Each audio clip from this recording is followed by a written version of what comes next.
Et je dis à Emmanuel Macron, votre hégémonie en Afrique et dans les territoires d'outre-mer touche à sa fin, vos jours sont comptés. Le monde de demain ne sera plus le monde de cette France arrogante, d'Emmanuel Macron et de sa mère Brigitte. Non, le monde de demain sera le monde des peuples fiers, des peuples enracinés, des peuples qui défendent leur identité, des peuples qui refusent l'hégémonie d'une sphère au détriment du reste de l'humanité. Ce sera le siècle des peuples qui ont décidé de se parler avec vérité, avec fraternité, mais qui ont décidé de ne pas se mentir sur leurs intérêts respectifs et parfois partagés. Aidez-nous, soutenez-nous, et vous verrez que ceux qui donnent des leçons aux quatre coins de l'humanité vont être balayés avec une force que vous ne pouvez pas imaginer. L'Afrique est le centre de gravité de ce monde multipolaire qui est en train d'émerger.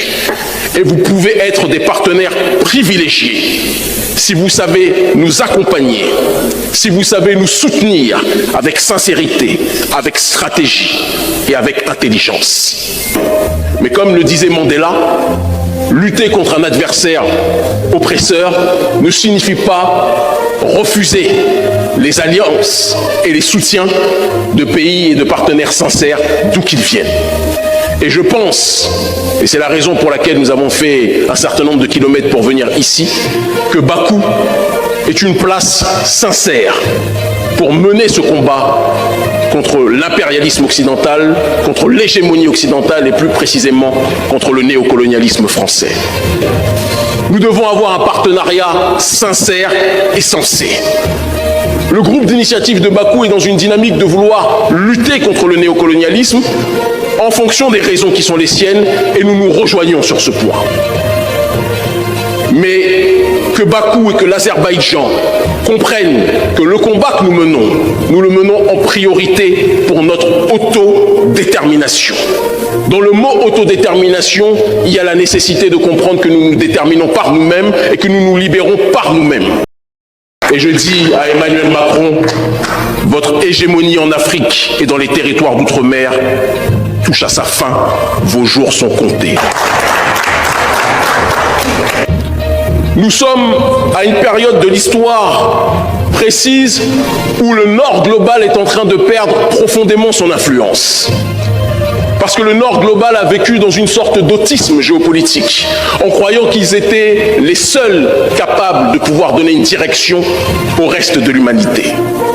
Mais le Nord global avait oublié que le Sud global lui-même était en train de s'organiser.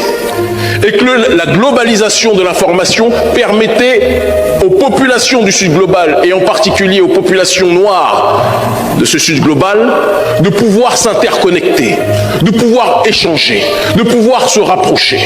De telle sorte qu'il n'y avait plus les frontières artificielles de la conférence de Berlin qui éloignaient le Bénin, du Burkina Faso, du Cameroun, du Sénégal, de la Côte d'Ivoire ou des autres contrées. Mais cette fois-ci, il y avait une nouvelle génération qui transcendait ces différences et qui était capable de bouger ensemble pour aller dans une seule et même direction. C'est dans ce processus-là que nous avons été capables de nous organiser sur le terrain, sur les réseaux sociaux et dans les masses médias pour bousculer l'oligarchie française sur le continent africain et dans la diaspora.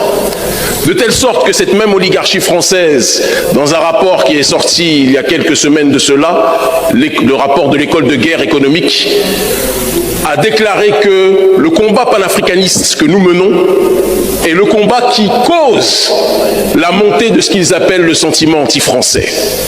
Ce n'est pas un sentiment anti-français, c'est un sentiment anticolonialiste français. Un sentiment